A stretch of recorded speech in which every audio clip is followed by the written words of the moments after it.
Y vi volar por en medio del cielo a otro ángel que tenía el Evangelio eterno para predicarlo a los moradores de la tierra, a toda nación, tribu, lengua y pueblo.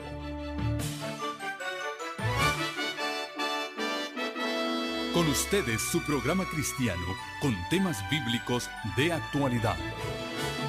Un programa que trae al mundo la verdad presente. Este es el Evangelio eterno.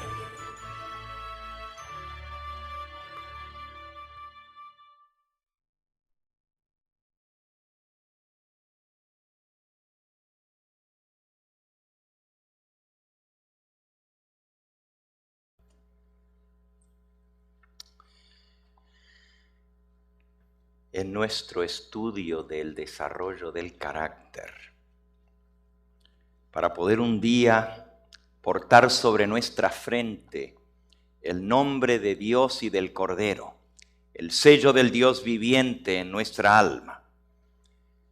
Hemos venido estudiando la manera como Dios escoge y forma a su pueblo, ya que nosotros queremos ser parte de ese pueblo final. En Primera de Juan, en el capítulo 3, el apóstol declara, comenzando con el versículo 1 en adelante: mirad cuál amor nos ha dado el Padre, para que seamos llamados hijos de Dios. Por esto el mundo no nos conoce, porque tampoco le conoció a Él. Amados, ahora somos hijos de Dios. Amén. Pero aún no se ha manifestado lo que hemos de llegar a ser. Pero sabemos que cuando Él apareciere, cuando Él se manifieste, seremos semejantes a Él, porque le veremos tal como Él es. Y todo aquel que tiene esta esperanza en Él se purifica a sí mismo, así como Él es puro. Cuando Cristo aparezca en las nubes del cielo, los que formen parte de ese pueblo que estará vivo para darle la bienvenida en gloria, dice aquí que seremos semejantes a Él en carácter. Y si tenemos esta esperanza de verle cara a cara, de poder estar en pie y soportar su venida, porque el mismo apóstol, escribiendo en Apocalipsis 6, nos dice en el último versículo: ¿quién podrá estar en pie cuando Él aparezca? ¿Quién podrá soportar el día de su venida? Apocalipsis capítulo 6 y versículo 16. Decían a los montes y a las peñas: caed sobre nosotros, escondednos del rostro de aquel que está sentado en el trono y de la ira del Cordero, porque el gran día de su ira ha llegado. ¿Y quién podrá sostenerse en pie? Imagínense lo que será ver la venida del Señor Jesús en gloria y majestad. Imagínense lo que será verle cara a cara. Por eso Juan pregunta: ¿quién podrá sostenerse en pie cuando Él aparezca? Y el mismo Juan en la epístola nos responde: solamente aquellos que sean limpios de manos y puros de corazón. Solamente aquellos que reflejen el carácter de Dios podrán soportar su venida. Por eso Él los vio con el Cordero sobre el monte de Sión, teniendo las arpas de Dios y teniendo el nombre de Dios y de su Padre en la frente. Justamente la pregunta con la cual termina el capítulo 6 de Apocalipsis: ¿quién podrá soportar su venida? ¿Quién podrá estar en pie en su presencia? la respuesta a esa pregunta es el capítulo 7. El capítulo 7 nos habla de esos que han de estar en pie cuando Él aparezca. Dice: vi a 4 ángeles en pie en los 4 ángulos de la tierra, que detenían los 4 vientos de la tierra para que no soplase viento alguno ni sobre la tierra, ni sobre el mar, ni sobre ningún árbol. Y vi también a otro ángel que subía de donde sale el sol, y traía el sello del Dios vivo, y clamó a gran voz a los 4 ángeles, a quienes se les había dado el poder de hacer daño a la tierra y al mar, diciendo: no hagáis daño a la tierra, ni al mar, ni a los árboles, hasta que hayamos sellado en sus frentes a los siervos de nuestro Dios. Y oí el número de los sellados: 144,000 sellados de todas las tribus de los hijos de Israel. De la tribu de Judá, 12,000 sellados. De la tribu de Rubén, 12,000 sellados. Hoy vamos a hablar un poquito acerca de Rubén, su carácter, y cómo es que Dios va a sellar a 12,000 de los que estén vivos en esta tierra, con un carácter sellado y perfecto para toda la eternidad, que tienen las características natas que tenía Rubén. Ustedes recuerdan que estuvimos viendo nuestra serie y terminamos este martes pasado viendo la familia de la cual salen los 12 patriarcas. Dios podría haber escogido formar su pueblo de una estirpe distinguida, de gente que se caracterizara, así como Job, por su santidad, por su perfección de carácter, por ser un hombre recto y santo. Podría haber escogido a gente como Daniel, del cual la Biblia no menciona ninguna falta. Al contrario, tuvieron que acusarlo injustamente porque no había falta alguna que achacarle. Pero Dios no escogió gente perfecta para fundar su nación escogida. Como vimos, Él escogió una familia, y el sábado pasado hablábamos de esa familia disfuncional. Y de esa familia Dios sacó los que habían de ser los patriarcas, los padres, los fundadores de la nación escogida. La mensajera del Señor declara en el deseado de todas las gentes, en la página 671, la misma imagen de Dios ha de ser reproducida en la humanidad. El honor de Dios y el honor de Cristo están comprometidos en el perfeccionamiento del carácter de su pueblo. The very image of God is to be reproduced in humanity. The honor of God, the honor of Christ is involved in the perfection of the character of his people. El mismo honor, la honra de Dios está de por medio.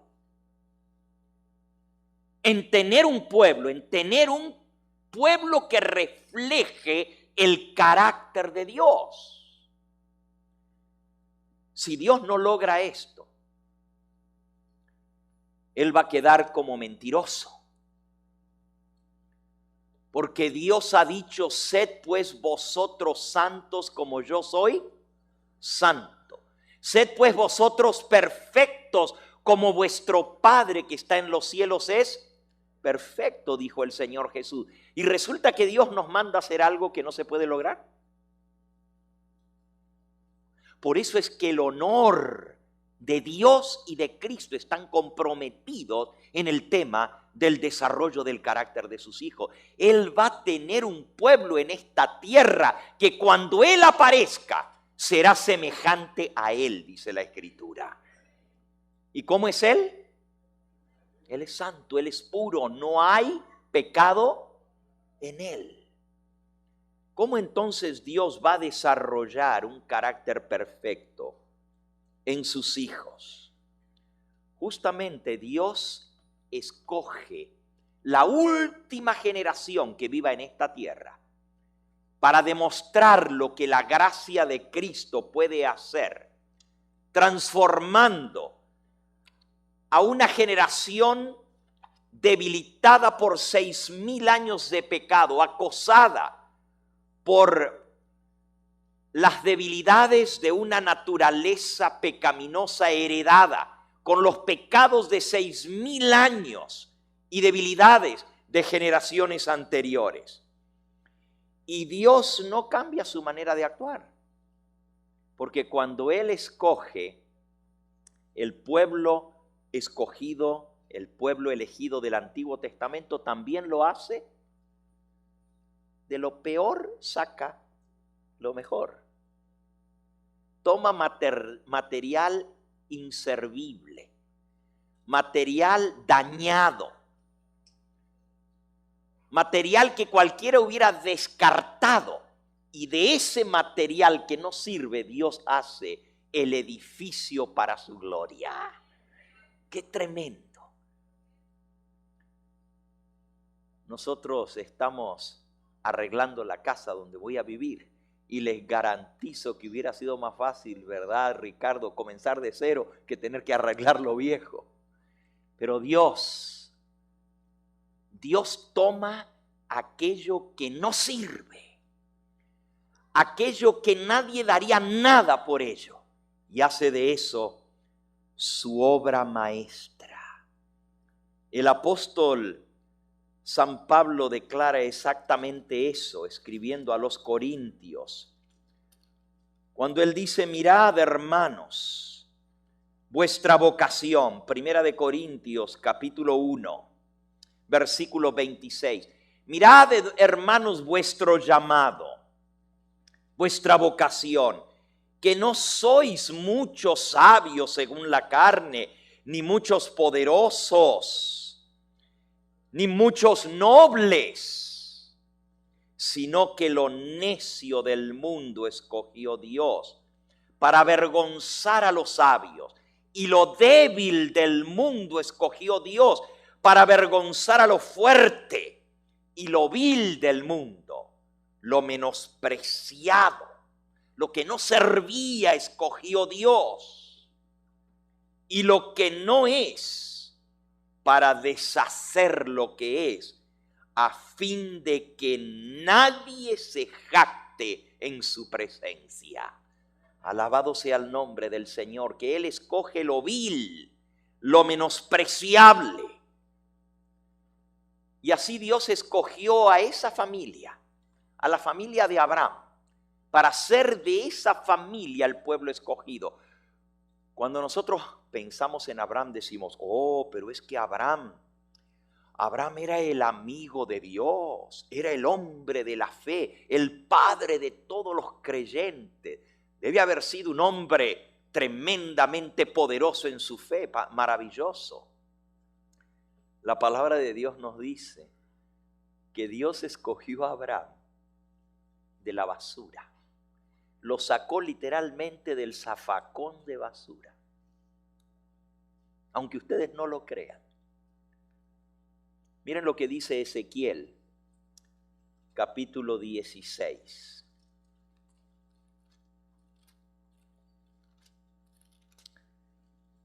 Dice el versículo 3: así ha dicho Jehová el Señor acerca de mi pueblo, de Jerusalén. Tu origen, tu nacimiento, where you come from. Déjame decirte de dónde tú vienes. Tu origen, tu nacimiento es de la tierra de Canaán. Tu padre fue amorreo y tu madre etea. Abraham era amorreo y su mujer de Aram, de los hititas, etea.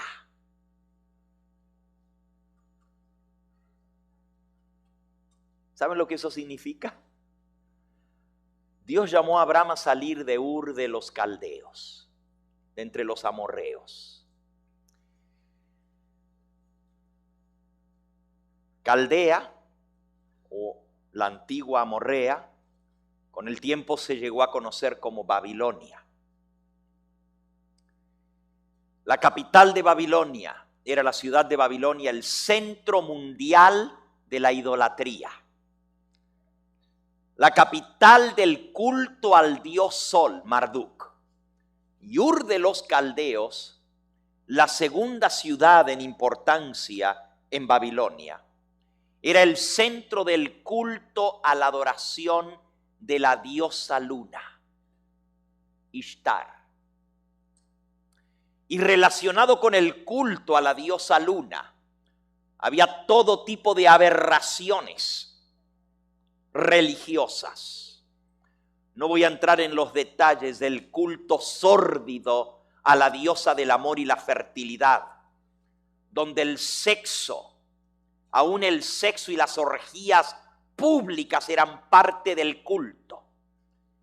Y la Biblia nos dice que Abraham era amorreo y toda su familia. Mantengan allí Ezequiel 16, pero vamos a leer un versículo más para aclarar esto que dice tu padre fue amorreo. En el libro de Josué, cuando Josué insta a las tribus a serle fiel a Dios, él les dice en Josué 24:15,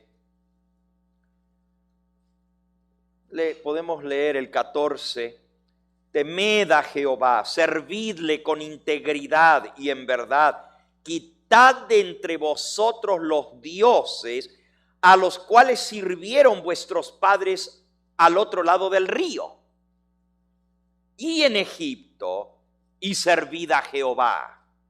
¿Qué es esto de los dioses que sirvieron vuestros padres del otro lado del río? En el mismo capítulo 24, versículo 2, dijo Josué a todo el pueblo, así dice Jehová, Dios de Israel, vuestros padres habitaron antiguamente al otro lado del río. Esto es Taré, padre de Abraham y de Nacor, y servían a dioses extraños. Y yo tomé a vuestro padre Abraham del otro lado del río. Abraham también era un wetback. Venía del otro lado del río. Sí, literalmente habitó en Canaán ilegalmente. He was illegal in that land. Andaba deambulando y no tenía tierra. Para poder enterrar a su mujer cuando murió, tuvo que comprar una parcela porque no tenía ni siquiera dónde poner a su mujer muerta. Y Dios le había dicho, esta tierra te la voy a dar a ti. Pero no era de él todavía. Pero aquí dice que él vino del otro lado del río, donde servía a dioses falsos, a dioses extraños, servían al sol, a la luna y a todo el ejército del cielo.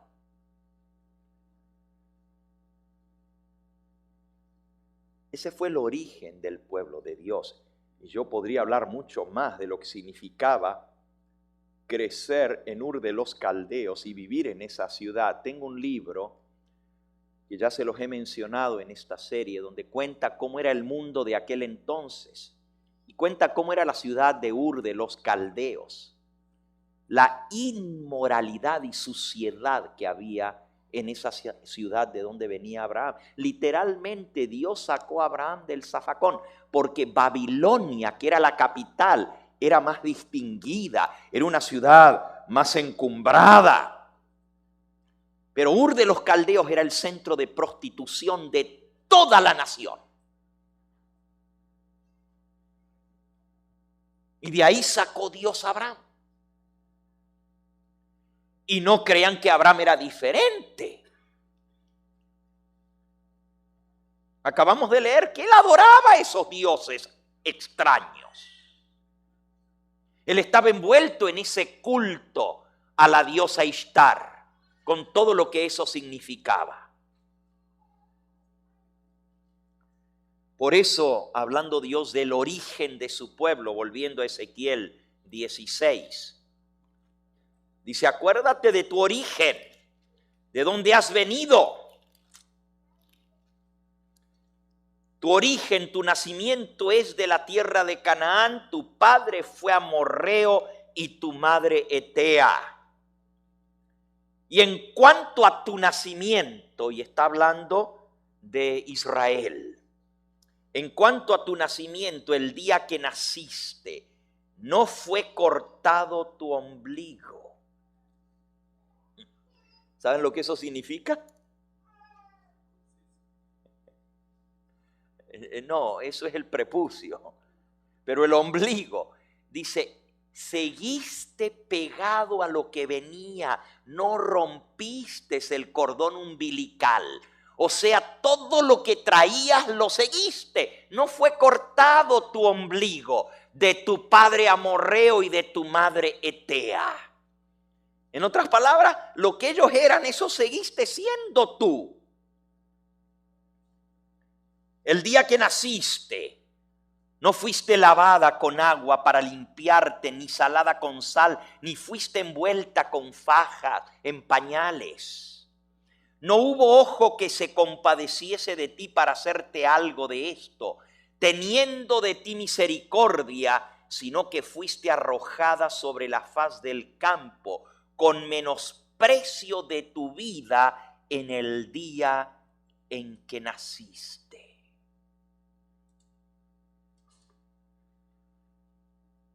Cuando Dios crea a su pueblo, dice, mira de dónde veniste. Y no te creas. El día que naciste, nadie dio nada por ti. Te dejaron tirada como que no valías nada en el suelo.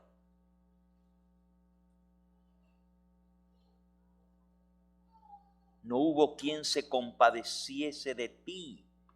Tu vida fue menospreciada.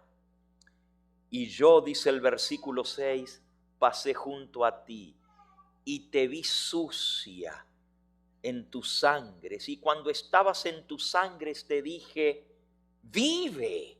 Sí, te dije, cuando estabas toda manchada de haber recién nacido y tirada en el suelo, que nadie daba nada por ti, yo te dije, vive. Es por pura gracia que Dios escogió a su pueblo. Le dio vida en medio de su mugre. Del tacho de basura que lo sacó, le volvió a dar vida. La habían tirado y dejado tirada como que no valía nada su vida. Eso es lo que está diciendo Dios, comparando. Y aunque es muy gráfico, esto es lo que está diciendo. Ahora, qué interesante, que para Rubén, en la bendición que Dios da a través de Moisés, que fue nuestra lectura bíblica, Deuteronomio 33:6, se repite esa misma expresión. Viva Rubén y no muera, y no sean pocos sus varones, o sea, sean multiplicados tus hombres. Viva Rubén y no muera, porque Rubén es el primogénito, el primer hijo de esta familia. Se le aplica lo que Dios dice para todo Israel. Viva Israel y no muera, y sean multiplicados tus varones. En Ezequiel, el versículo que sigue después de ese, Ezequiel 16, dice, yo te miré, te vi sucia, y te dije, vive y no mueras. y te hice multiplicar como la hierba del campo, y creciste y te hiciste grande y llegaste a ser muy hermosa. Está hablando de su iglesia, de su pueblo escogido, cómo Dios lo escogió y le dio vida cuando estaba muerta en delitos y pecados. No es lo mismo que nos dice el Nuevo Testamento, allá en el libro de Efesios, en el capítulo 2.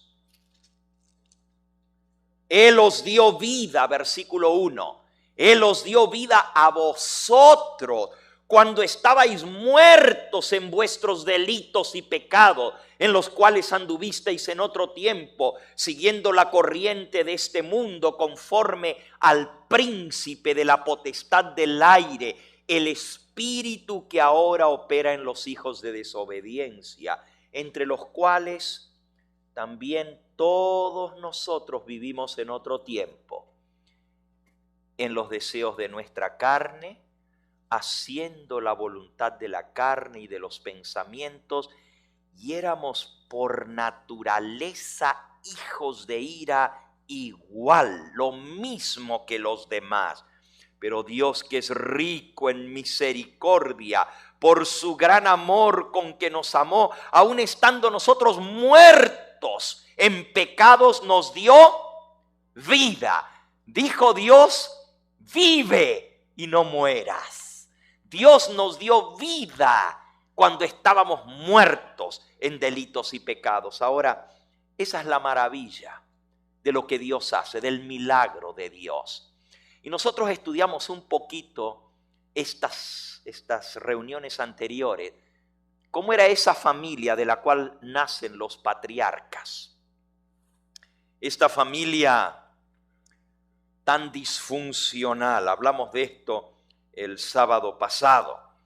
Y el martes hablamos del nacimiento de los muchachos, de la lucha, de la contienda en ese hogar, en ese círculo donde había 4 mujeres casadas con un mismo hombre.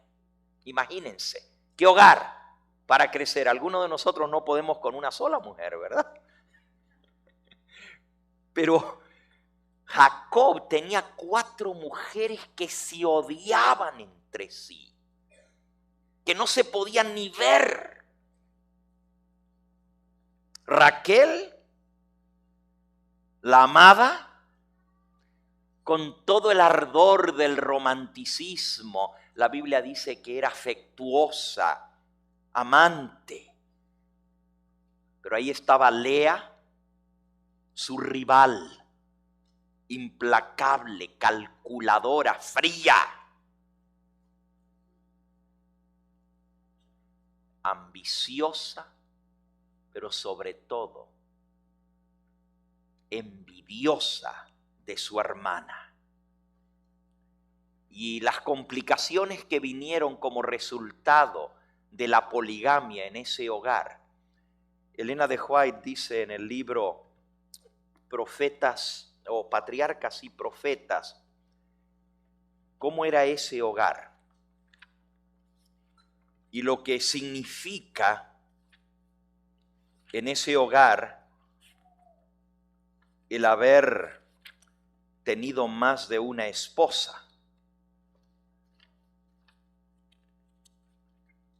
Dice aquí: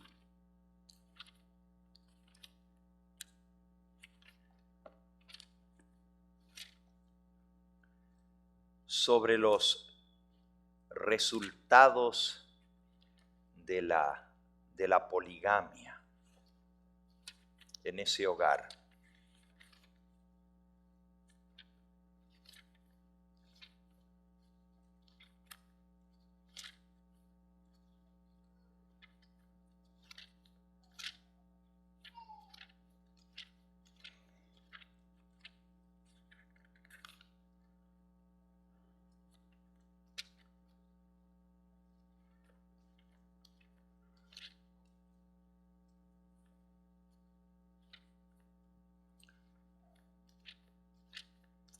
Pensé que lo había subrayado en este libro. Dice ella que mata el mismo amor y seca las fuentes del afecto. Desarrolla tendencias terribles en los hijos, de tal manera que, aquí está, página 208, dice: las consecuencias de la poligamia se revelaron en esa familia. Este terrible mal tiende a secar las fuentes mismas del amor y el afecto, y su influencia debilita los vínculos más sagrados. Y no se dejó de ejercer su influencia para el mal. Produjo amargo fruto en el carácter y en la vida de sus hijos. Cuando esos muchachos llegaron a la virilidad, tenían terribles defectos de carácter. Los celos de las varias madres amargaron la relación familiar. Los niños eran contenciosos, contrarios a la dirección. Y la vida de Jacob fue nublada por la ansiedad y el dolor. ¿Qué hogar en el cual crecer? Y súmenle a eso la historia increíble de un muchachito de tan solo 17 años que los hermanos planearon asesinar y finalmente lo mandaron a una suerte más terrible que la muerte misma, a ser esclavo en la tierra de Egipto. Y ese muchachito que tendría que haber desaparecido de la historia llega a ser el primer ministro en la nación más poderosa de aquella época. Súmenle a eso el dolor de Jacob, no solamente cuando muere la esposa que ama, y pónganse a pensar qué paradojas de la vida. La que se muere es la que él ama y las que quedan es la que él no soporta. La vida siempre es así, ¿verdad? La mujer que él amaba fue la que murió al nacer su hijo, y la otra, que era la que lo había engañado, era la que queda ahora.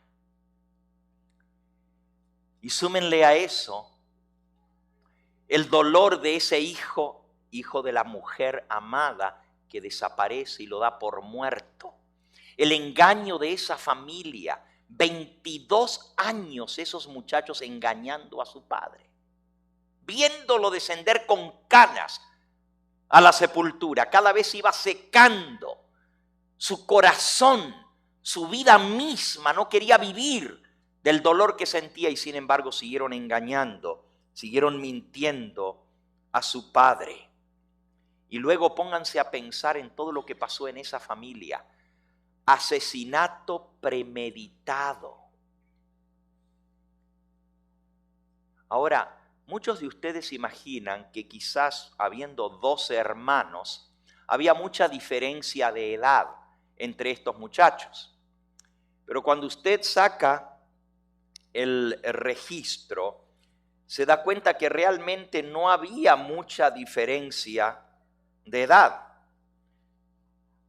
Cuando Jacob regresó a Canaán, después de haber estado tantos años en la casa de su suegro, habían nacido 11 de los 12 muchachos, y el último, Benjamín, nació en el camino a Canaán y su madre se murió. Así que los 12 hijos, junto con la hija Dina, ya estaba completa la familia cuando regresaron de vuelta a Canaán.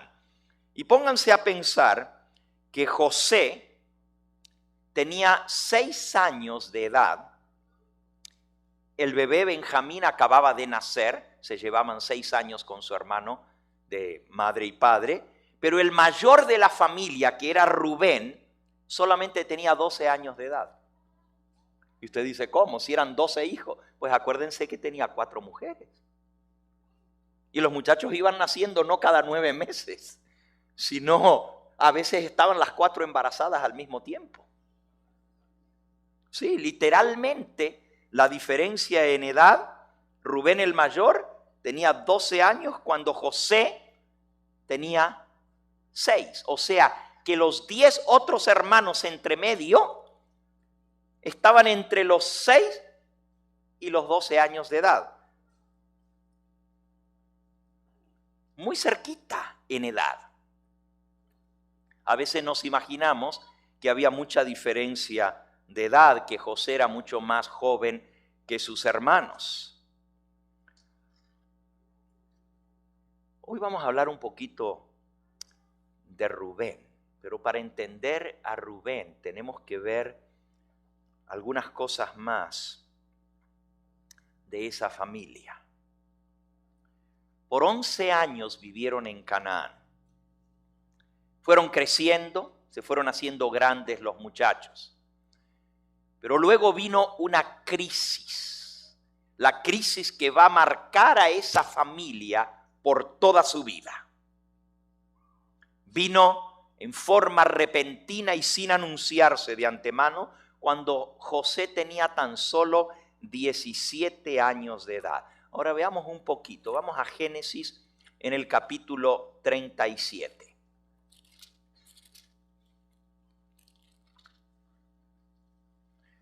Aquí nos da una vislumbre de la familia de Jacob y de los hermanos como eran. Dice, habitó Jacob en la tierra donde había morado su padre, en la tierra de Canaán.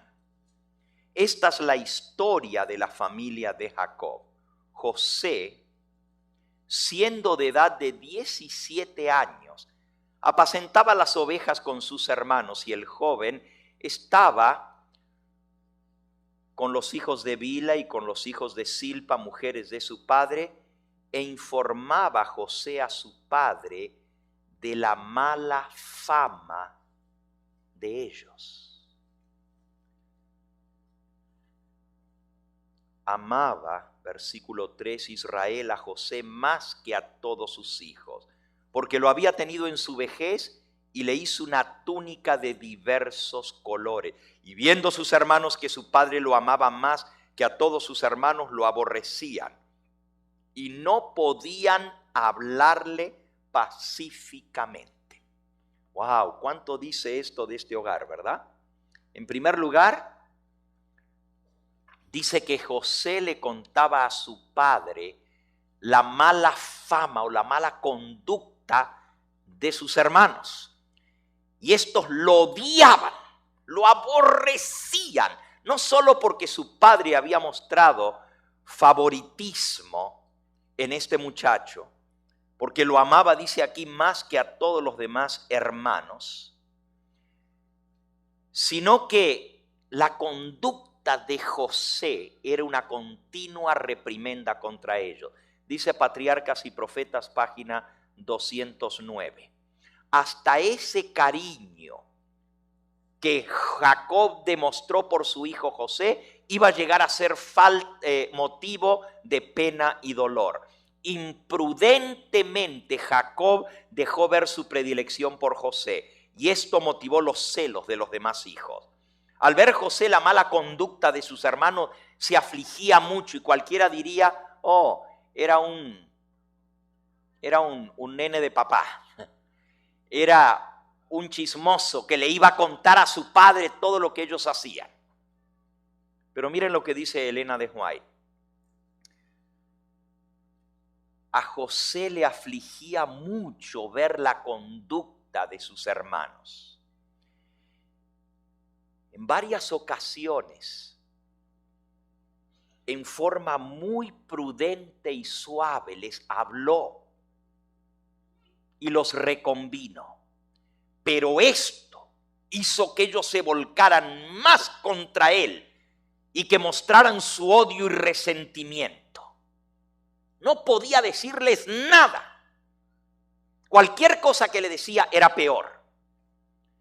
A José le era insufrible verlos pecar contra Dios. Y finalmente, después de orar mucho, dice la mensajera del Señor, decidió presentar la situación a su padre, esperando que su autoridad como padre los indujera a enmendarse.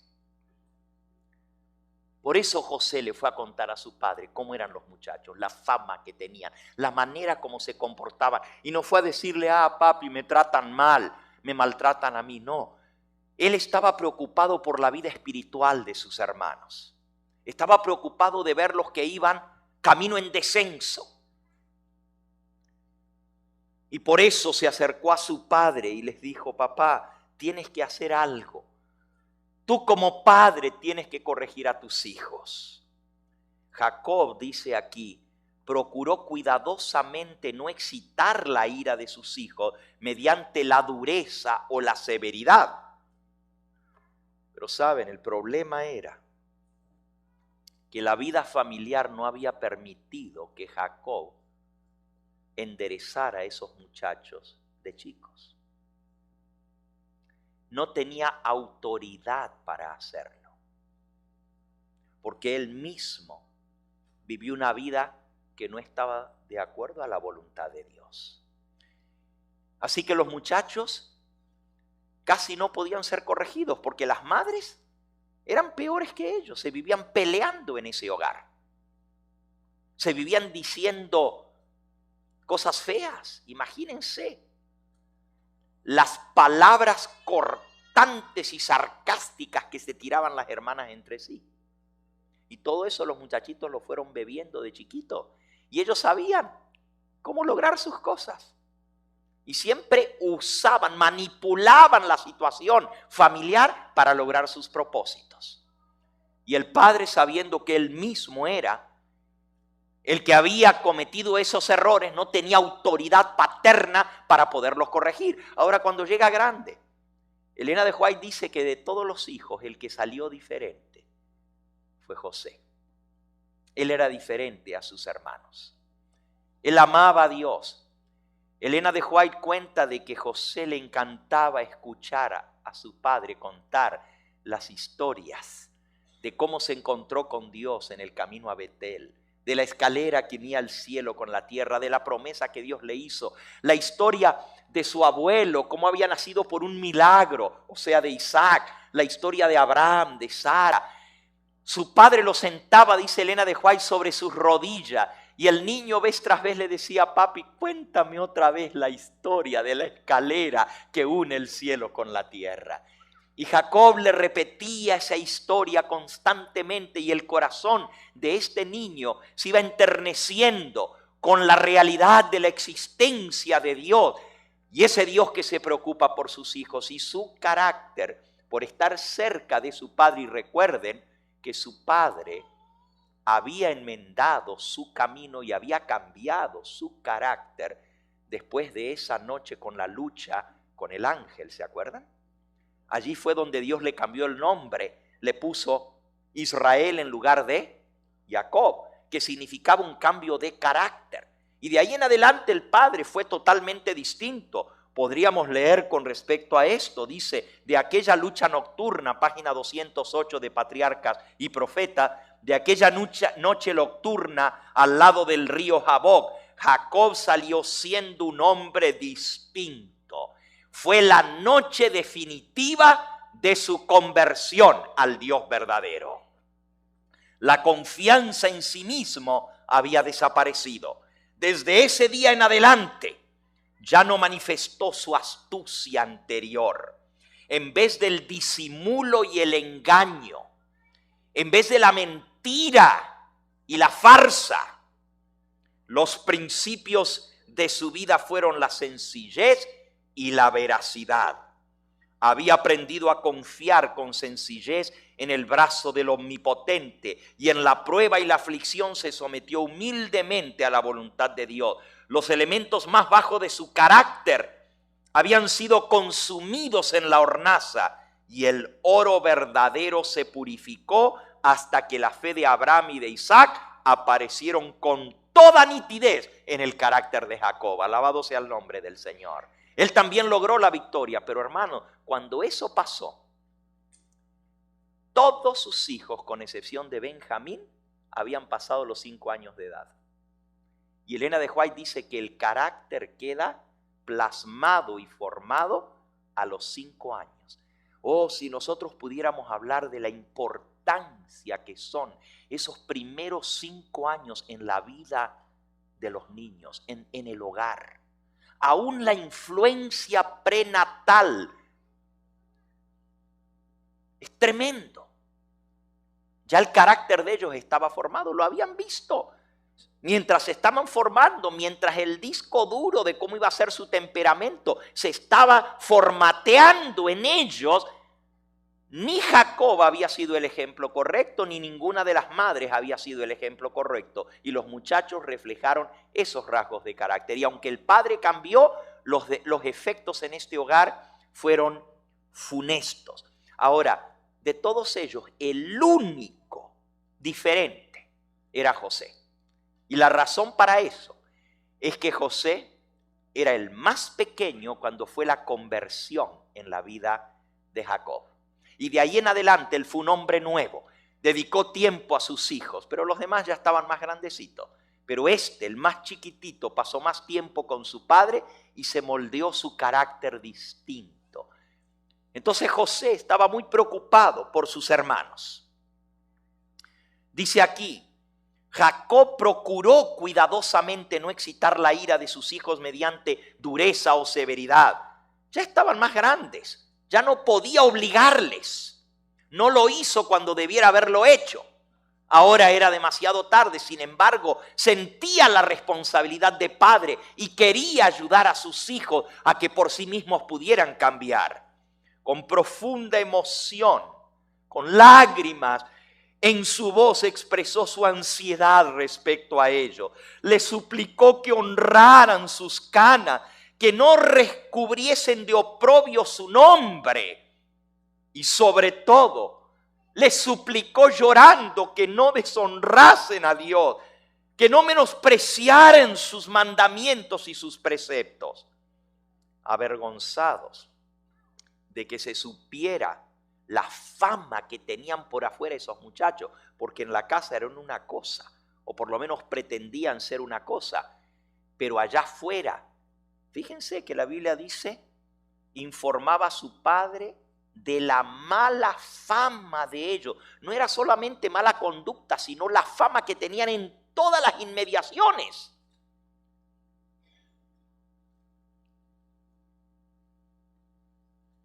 Avergonzados de que se conociera su maldad, los jóvenes parecieron arrepentidos, pero solo ocultaron sus verdaderos sentimientos, que se exacerbaron por esa revelación de su pecado. Siempre pasa así. Cuando se nos señala una falta, en lugar de reconocer nuestra falta, nos vamos en contra de aquel que la señala. Y en este caso era José. El odio de los hermanos contra José se acrecentó. El imprudente regalo que Jacob hizo a José de una costosa túnica como la que usaban las personas de distinción, que representaba, ya lo vimos esto el martes pasado, la túnica de que era símbolo de la primogenitura, que el padre estaba favoreciendo a este hijo por demás de los hermanos, igual que Esaú, que el padre le había dado la túnica de la primogenitura, ahora esta caía sobre el hijo prácticamente el menor, porque estaba el chiquitito, el bebé de la familia, pero José, el primer hijo de Raquel, recibió la túnica preferencial del padre. Esto suscitó sospecha de sus hermanos y se corrió la voz entre ellos, aquí está en la página 209, de que el padre planeaba dar la primogenitura a su hijo mayor de Raquel, la que él amaba. La malicia de los muchachos se aumentó aún más.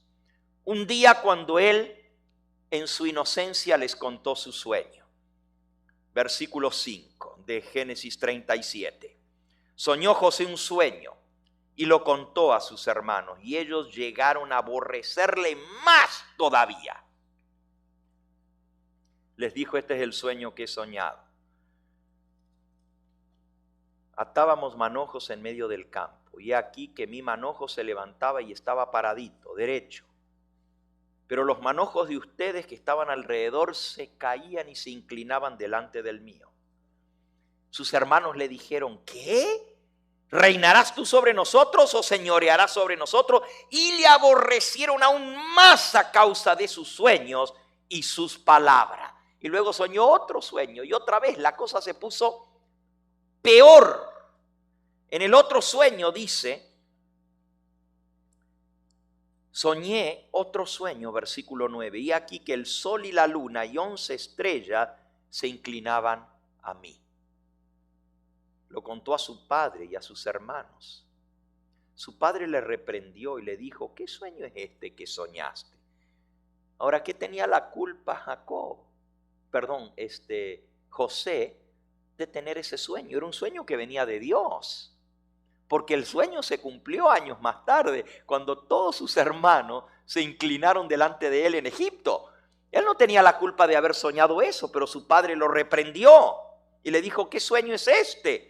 ¿Acaso vendremos yo y tu madre y tus hermanos a postrarnos en tierra ante ti? Y sus hermanos le tenían envidia más, mas su padre meditaba en esto.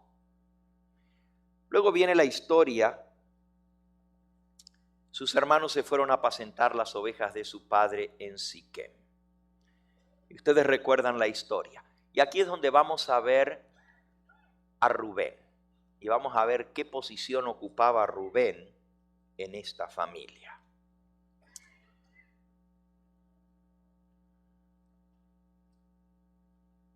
Los hermanos estaban obligados a mudarse de un lugar a otro a fin de procurar pasto para su ganado. Y a veces quedaban ausentes de la casa durante varios meses. Después de los acontecimientos que acabamos de contar, el odio de los hermanos llegó al clímax. Elena de White dice: cuando José contó su último sueño, sucedió algo raro. Mientras él estaba contando el sueño a su padre y a sus hermanos reunidos, el rostro de José se iluminó, su semblante hermoso, porque era un muchacho bien parecido, pero su rostro se iluminó por el espíritu de la inspiración.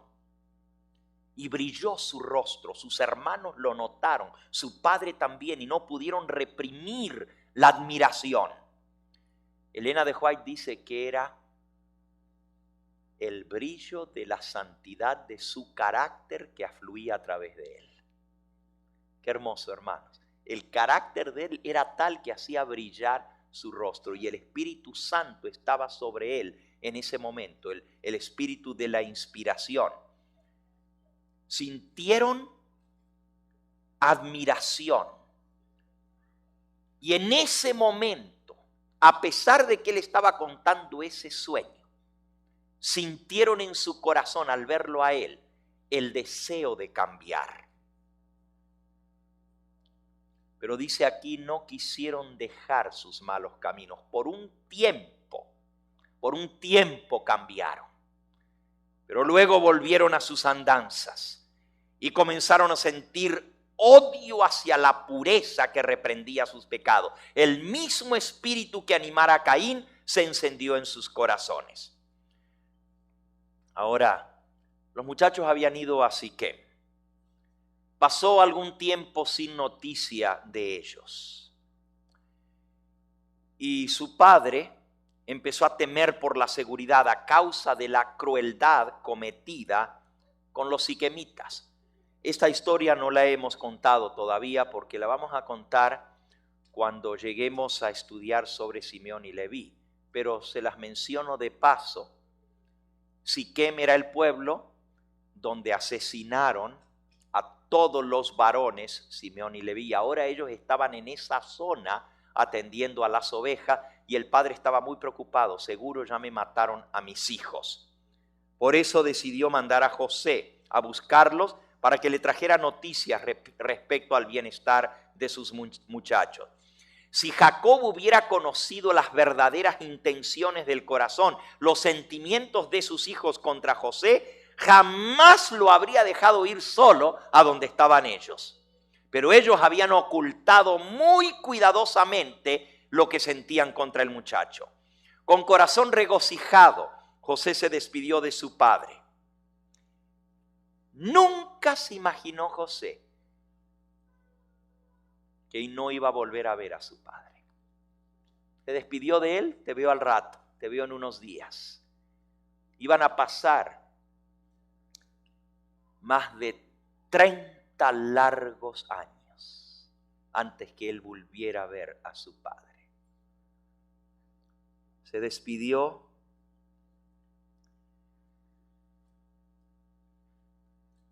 Y no se imaginó cuánto pasaría antes que su sueño se cumpliera. Después de un largo y solitario viaje de varios días de camino, José llegó a Siquem. Sus hermanos y sus ganados no estaban en Siquem.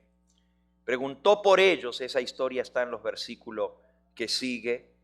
Encontró a un hombre que iba por el campo y le dijo: ¿qué buscas? Y él dijo: busco a mis hermanos, te ruego que me muestres dónde están apacentando. Versículo 17.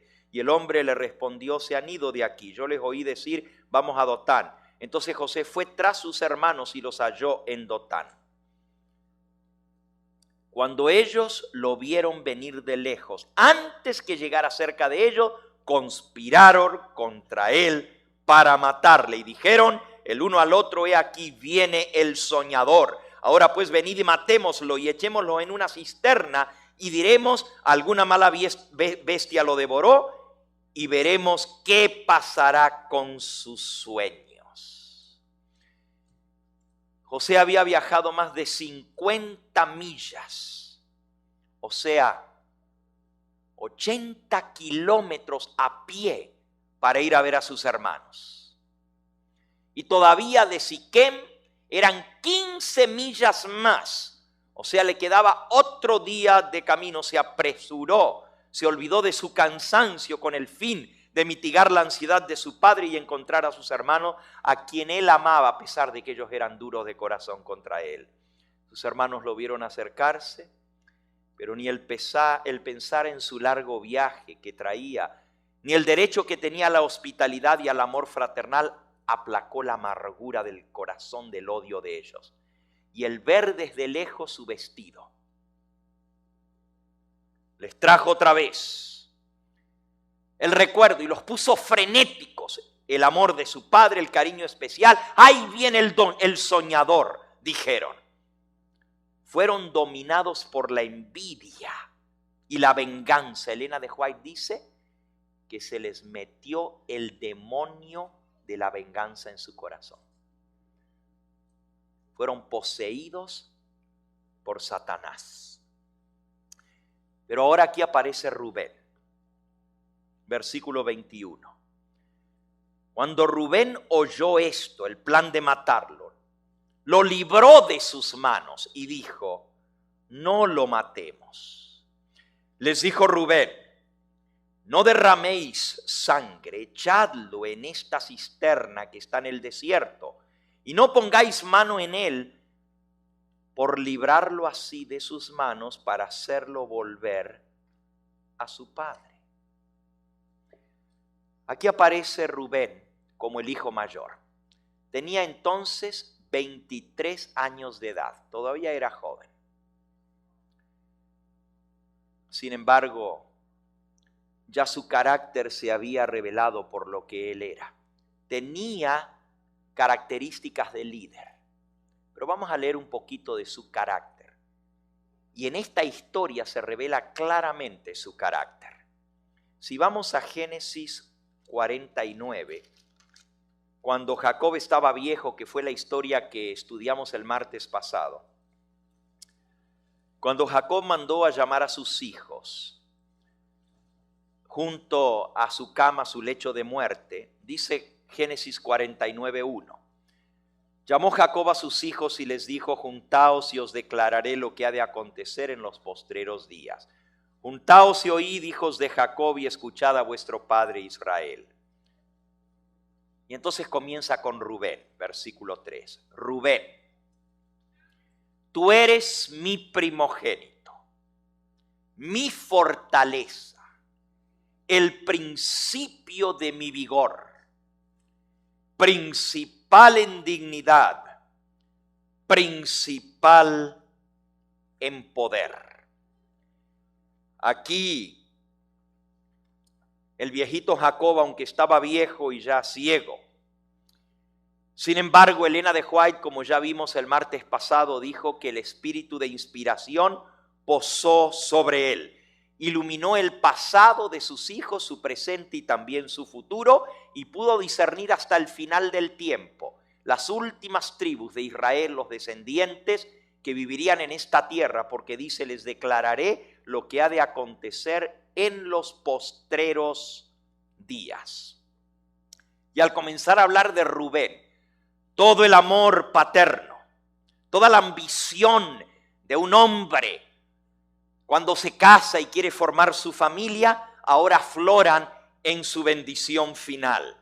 Dice Rubén, tú eres mi primogénito, mi fortaleza, el comienzo de mi vigor, el principio de mi fuerza, principal en dignidad, principal en poder. Todas estas cualidades que el patriarca vio venían innatas en su hijo. Las poseía por herencia, las poseía naturalmente. Con estos atributos, bendecidos por la providencia, Rubén podría haber llegado a ser el líder de esa familia, podría haber llegado a mantener su primogenitura y haber descollado en la historia del pueblo de Israel, excepto por un defecto de carácter que tenía.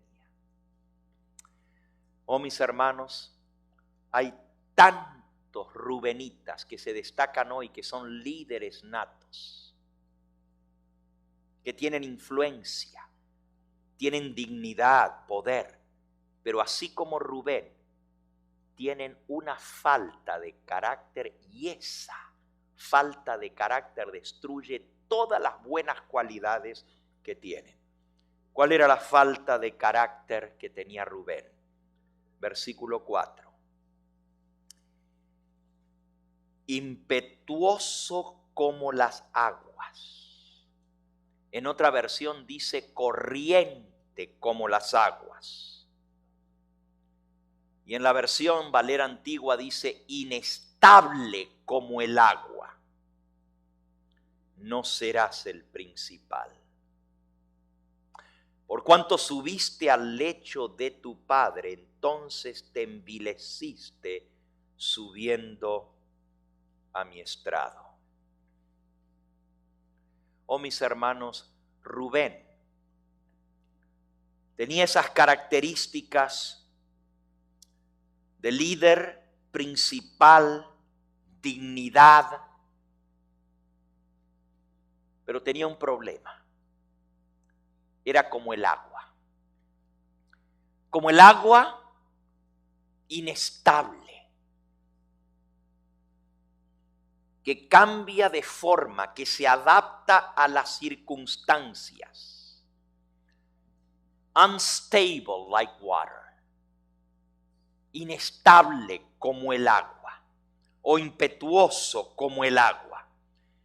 Literalmente esta palabra significa efervescente, impetuoso, que se derrama cuando hierve el agua. El agua tiene una característica. Si usted le da suficiente tiempo al agua, todo lo destruye, hasta los cimientos más poderosos. Una gotita de agua puede llegar a perforar la roca. Todo lo que se le mete el agua lo carcome, lo arrumbra y finalmente lo desploma. Esa es la naturaleza del agua. Tiene tremendo poder. Y si les da suficiente tiempo, el agua penetra todo. Y finalmente, todo lo arruina. La influencia de Rubén era grande. Era como el agua, tenía poder. Porque el agua, cuando usted la usa correctamente, tiene un tremendo poder. Las grandes usinas eléctricas se hacen a base del agua.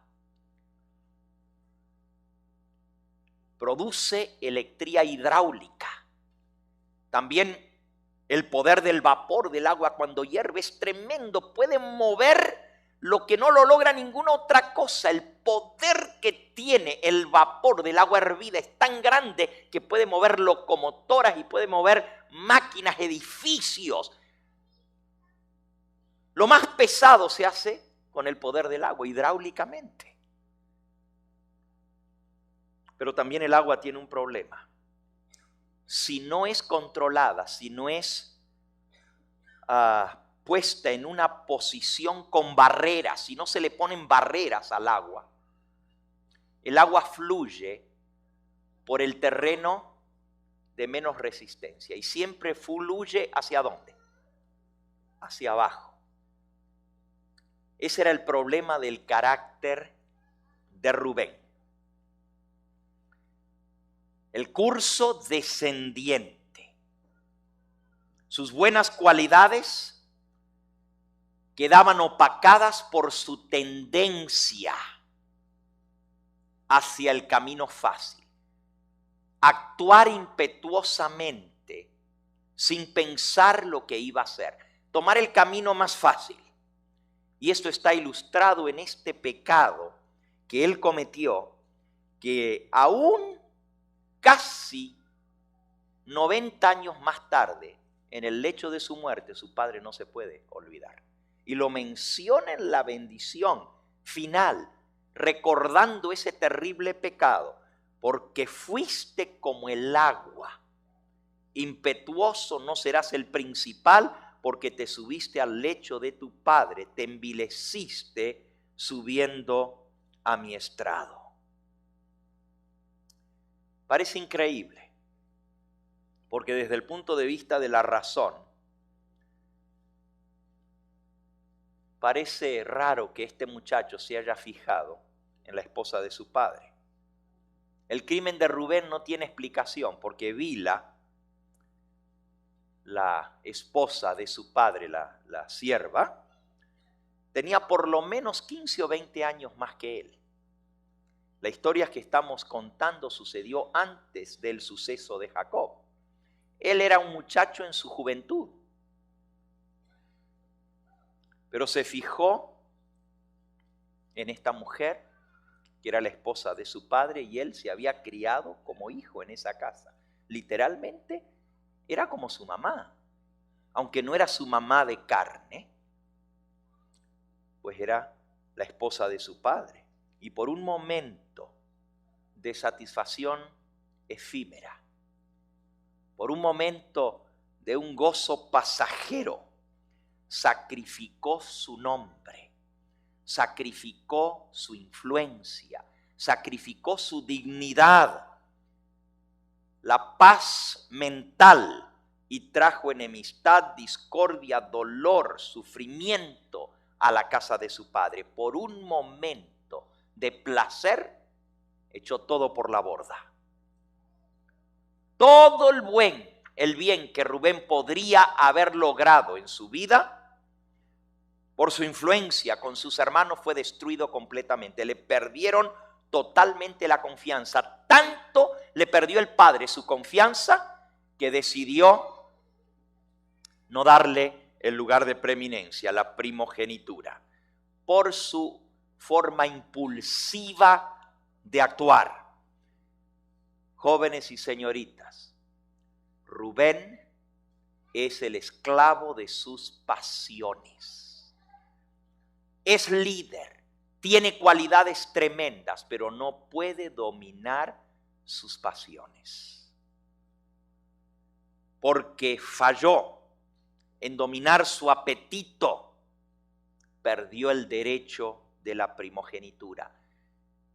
Y eso significaba, como ya vimos el martes, 3 grandes derechos. Primero, el doble porción de la herencia. Segundo, ser el líder espiritual de la familia. Y tercero, de él, de esa línea iba a venir el Mesías. Y podría haber sido de esa línea, porque era el primogénito, que hubiera venido el descendiente, el Mesías, la simiente de la mujer. Pero por ese pecado, por esa debilidad de carácter que no había podido vencer, perdió el derecho de ser el ascendiente del Mesías. Este ejemplo de Rubén muestra el índice de su carácter. La tentación no desarrolla la debilidad. Escuchen bien, jóvenes, la tentación no desarrolla la debilidad. Al contrario, la expone. La debilidad la tenemos en nuestro carácter. Pero cuando viene la tentación, lo único que hace es hacer que aflore. No le echen la culpa a la tentación. Es que si no fuera por la tentación yo no hubiera caído. Todo lo contrario, la tentación justamente dio oportunidad para que aflorara el defecto de carácter. Dice Proverbios 23:7, tal es el hombre en su corazón, tal es él. El hombre es lo que él piensa, el hombre es lo que él tiene dentro. Y Rubén reveló la calidad y la naturaleza de sus pensamientos por este hecho. Y fíjense cómo dice Jacob, dice, subiste al lecho de tu padre y entonces te envileciste. Él está hablando aquí de cuáles fueron los pasos que lo llevaron a caer. Él comenzó a codiciar, a exponerse a la tentación. Se metió en el cuarto, comenzó a ver cosas que no tenía que ver. Y poquito a poco comenzó a desear aquello que él no tenía derecho. Qué triste. Se expuso a la tentación y finalmente la tentación lo venció. Rubén hizo lo que dice el apóstol Pablo, que ni siquiera los paganos hacen. 1 Corintios 5:1. Pecado que aún ni se nombra entre los que no conocen a Dios fue lo que hizo Rubén. Se envileció.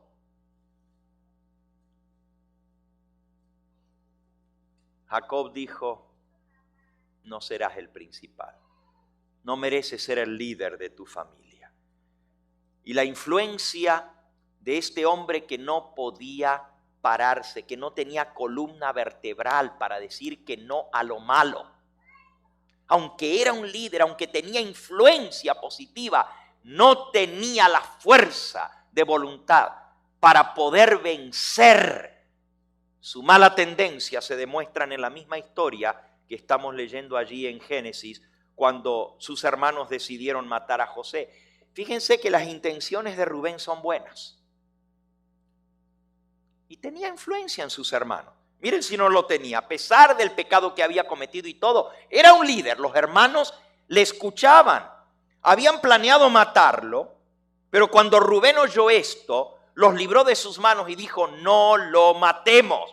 Y les dijo Rubén, no derraméis sangre, echadlo en esta cisterna que está en el desierto, no pongáis mano en él. Y él pensaba librarlo de sus manos para hacerlo volver a su padre.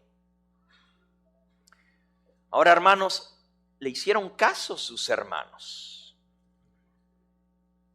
Él podría haber logrado lo que él quisiera con sus hermanos en ese momento porque era el mayor y era el que tenía la mayor influencia sobre ellos. Cualquier cosa que él hubiera dicho en ese momento lo hubiera logrado. Sin embargo, se nos dice que los hermanos le quitaron a José su túnica, la túnica de colores, lo tomaron, lo echaron en la cisterna estaba vacía, no había en ella agua, y se sentaron a comer pan.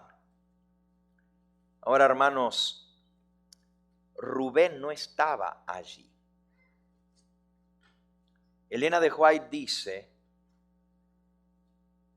que él se fue. ¿Y por qué creen que se fue?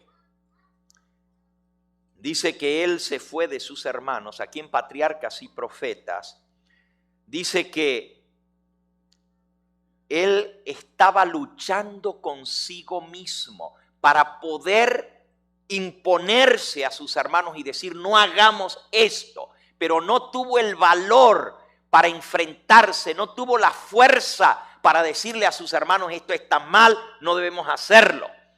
Ese defecto de carácter era voluble como el agua, era maneable como el agua, se acomodaba a la circunstancia en lugar de defender el principio, en lugar de pararse firme y decir esto está mal y no lo debemos hacer, aunque sus intenciones eran buenas porque él lo quería librar, no lo quería matar y lo quería volver a la casa de su padre. Sus intenciones eran buenas, pero no tenía la fuerza de carácter para sobreponerse y hacer lo que era recto. ¿Por qué? Porque había perdido eso al darle rienda suelta a su apetito carnal. No tenía la autoridad para hacerlo.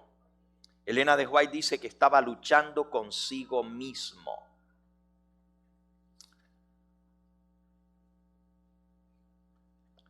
Y se alejó para no tener que enfrentar a sus hermanos. Fíjense, Elena de White dice que después de que él los convenció de que no lo mataran, no se quedó allí con ellos.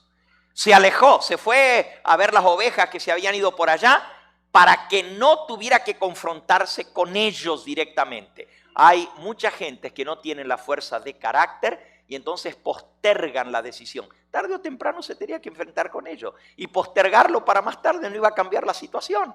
Pero hay muchos que no tienen la fuerza de carácter, así como Rubén, y postergan el tener que actuar en favor de lo que es recto. Le dan vuelta al asunto porque no quieren enfrentarse con las consecuencias. Las intenciones de Rubén eran buenas y sin embargo tomó el camino más fácil, como el agua. Se hizo a un ladito y allá fue y se acomodó a las circunstancias para no tener que hacer frente a la situación. Elena de White dice que estaba luchando para lograr la fuerza de voluntad para hacer lo que era correcto.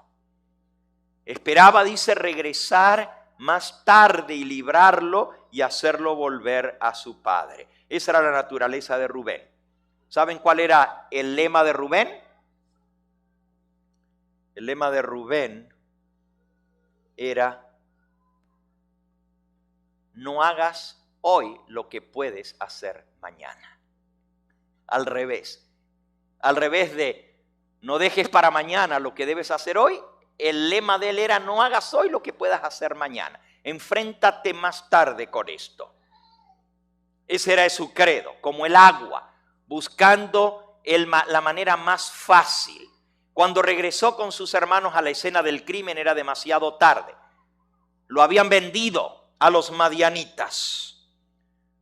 El que toma esa decisión fue Judá, y ese era el que llegó a ser el líder de los hermanos. Judá dijo a sus hermanos, versículo 26, ¿qué provecho hay que matemos a nuestro hermano y encubramos su muerte? Vendámosle y no sea nuestra mano sobre él, porque es nuestro hermano, nuestra propia carne. Y sus hermanos convinieron con él. Cuando pasaban los madianitas mercaderes, sacaron a José de la cisterna, lo trajeron arriba, lo vendieron a los ismaelitas por 20 piezas de plata y llevaron a José a Egipto. Después Rubén volvió a la cisterna y no halló a José dentro. Y rasgó sus vestidos y volvió a sus hermanos. Y dijo: no está el muchacho, no aparece el joven, ¿dónde está? Y ahora, ¿a dónde iré yo?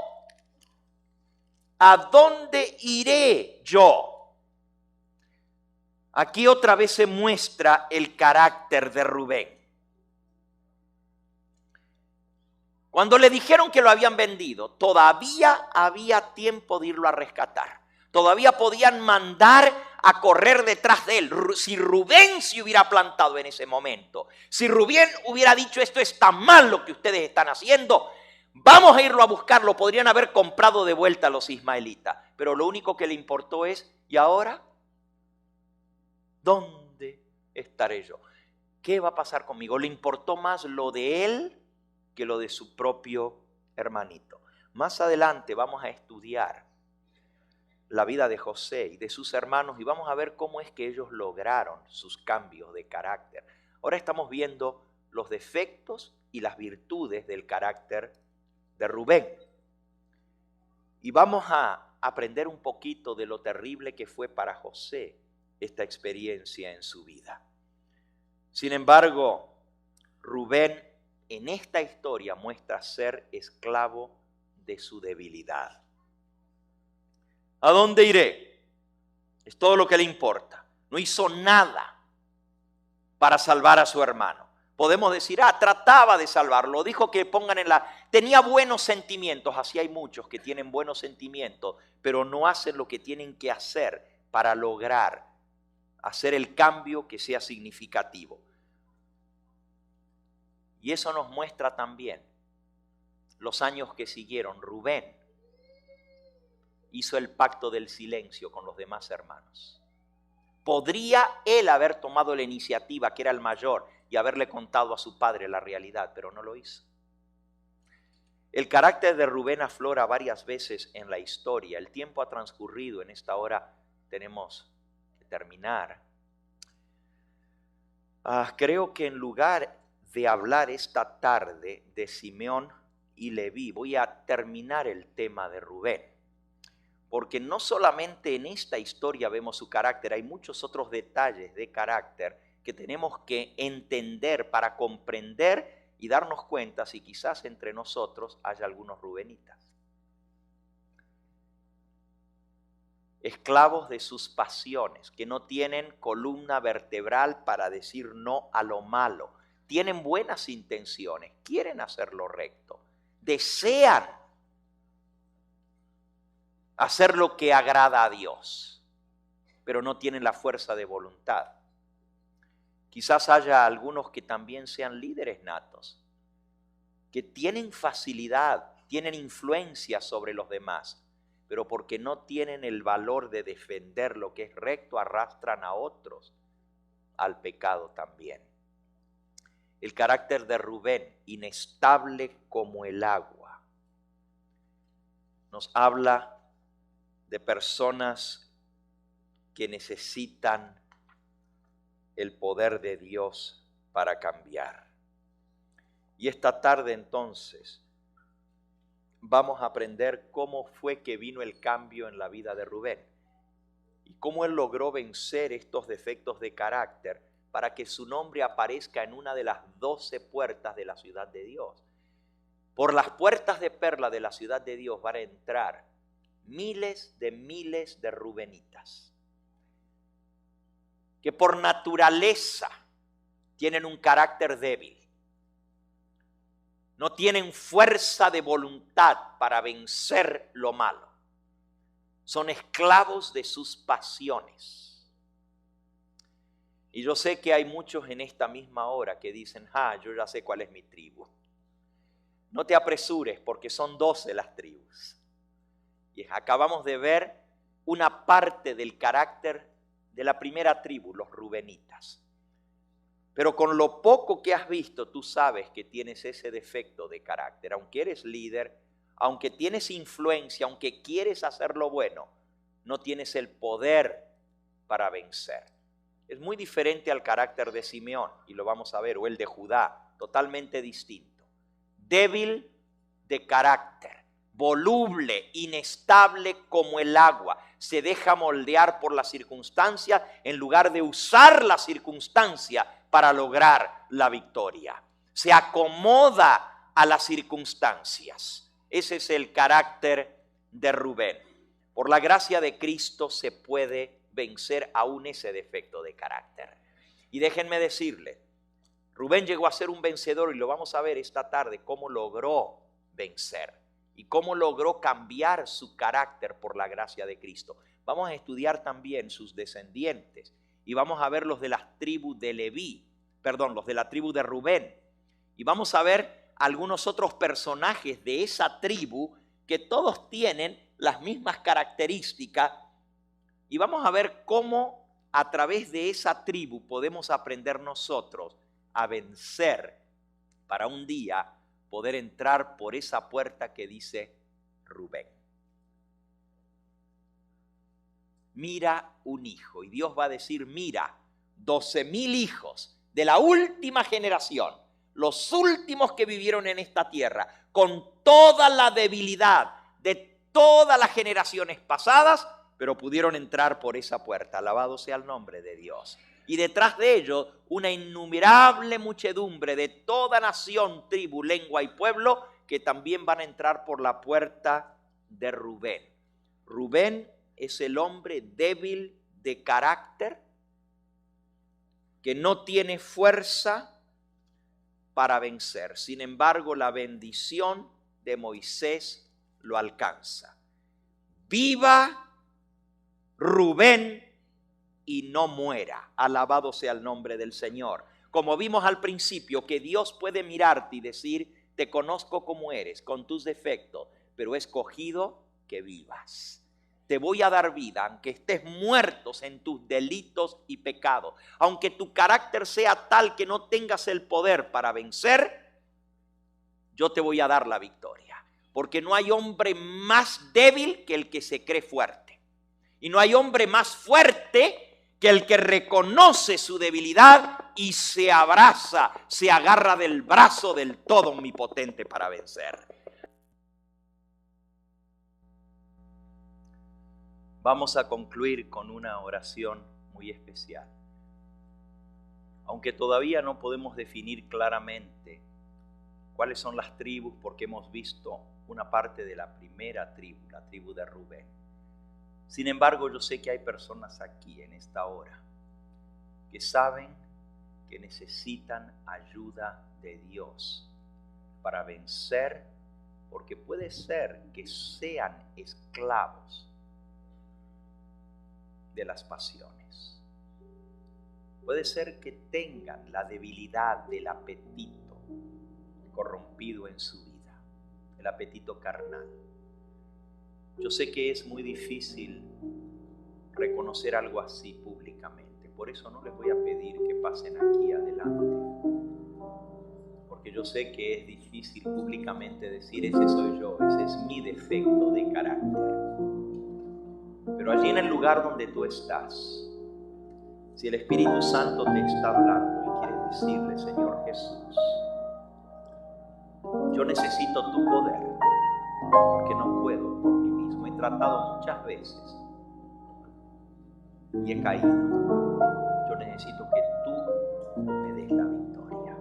Si arrepentido reconoces tu debilidad, el Señor Jesús tiene solución para tu problema. Y antes de orar, puede ser que haya alguien aquí en nuestro medio que aún no ha tomado la decisión más importante de todas, de unirse a Jesús y a su pueblo escogido. En aquella época la señal del pacto era la circuncisión. De esa manera se llegaba a ser parte del pueblo de Dios. En nuestros días, la señal del pacto para ser parte de la familia de Dios, del Israel moderno, es el bautismo. El que creyere y fuere bautizado será salvo. A través del bautismo llegamos a ser parte del Israel de Dios moderno. Y puede ser que haya alguien aquí que aún no ha tomado ese paso, un joven, una señorita, algún adulto que está con nosotros y siente en su corazón que quiere entregar su vida a Cristo, que Dios lo está llamando y que le está diciendo: hijo mío, yo di mi sangre por ti, yo quiero perdonarte, limpiarte y quiero que seas parte de mi pueblo, yo te estoy llamando a ti. Y el Espíritu Santo te está llamando en esta hora a entregar tu vida a Cristo Jesús. Si hay alguien allí en el lugar donde está que necesita tomar esta decisión de entregar su vida a Cristo Jesús, que aún no ha tomado el paso del bautismo, allí en el lugar donde estás, levanta tu mano, yo quiero orar por ti. Hay alguien aquí que aún no ha tomado el paso del bautismo allá. El Señor te bendiga a ti, y a ti, y a ti, mi hermano, y a ti. Oh, hay muchas manos. Alguien más por este lado, allá. El Señor te bendiga a ti también. ¿Alguna otra persona que quiere que lo incluyamos en esta oración en forma especial? ¿Alguien más? Amén. El Señor te bendiga. Amén. El Señor te bendiga a ti y a ti. Bendito sea el nombre de Cristo. Quizás hay alguien aquí que fue bautizado, pero necesita comenzar de nuevo porque le falló al Señor y necesita reconciliarse con Él. Y tiene el valor de decir: pastor, yo soy esa alma, yo necesito volver a comenzar, yo necesito que Dios me dé Dios me dé la humildad para reconocer que me equivoqué y volver a comenzar otra vez. ¿Hay aquí alguna ovejita que tiene el valor de decir: yo soy esa ovejita que me salí del redil, me enfrié? Amén, el Señor te bendiga. ¿Alguien más? Amén, el Señor te bendiga a ti, a ti, y a ti, y a ti, mi hermano, y a ti. Alabado sea el nombre de Cristo. Vamos a pedirle al Señor por cada una de estas almas preciosas. Yo voy a comenzar a orar y mientras estoy orando les voy a pedir que se acerquen aquí. Queremos incluir a aquellos que a través de la pantalla están tomando esta decisión también. Los que levantaron su mano, vengan para que al terminar la oración los pueda tener aquí adelante, cerquita mío. Acérquense. Vengan. Padre Santo, tú estás trayendo a tus hijos que vienen arrepentidos, reconociendo que solamente en Cristo hay poder de salvación. Hay algunos, Señor, que están tomando la decisión más importante de su vida: unirse a tu pueblo que guarda tus mandamientos, recibir la señal del pacto, el bautismo para ser parte de tu Israel espiritual. Hay otros, Señor, que están aquí porque han reconocido la necesidad de comenzar de nuevo. Son como las ovejitas que cuenta la parábola, que se salieron del redil. Tráelos, Señor, a ti. Tráelos a ti antes que sea demasiado tarde. Si tú estás entre aquellos que levantaron su mano, acércate. Queremos orar por ti también en esta hora. Ven rápidamente. Hay algunos que no pueden pasar, pero están allí en sus asientos. Mantengan su mano levantada mientras los encargados les llevan una tarjetita para que puedan poner su nombre, para que yo pueda seguir orando por ustedes. Y si tú nos estás viendo a través de la pantalla y el Espíritu Santo está tocando tu corazón en esta hora, allí donde estás, pon tu mano sobre tu corazón y dile: Señor, yo necesito de tu ayuda. Me entrego a ti, entrego mi vida tal cual como soy. Tú me conoces, tú sabes mi entrar, mi salir. Tú sabes todo lo que hay dentro de mí. Díselo: Señor, límpiame, purifícame con tu sangre, lávame porque quiero ser limpio. Pídele de todo corazón y el Señor va a hacer el milagro en tu vida en esta hora. Vamos a concluir la oración por cada una de estas almas que han pasado aquí adelante.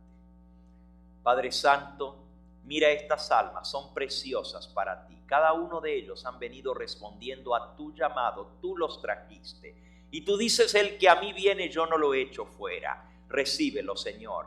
Abrázalos. Con ese abrazo de padre que acepta al hijo que vuelve otra vez al hogar.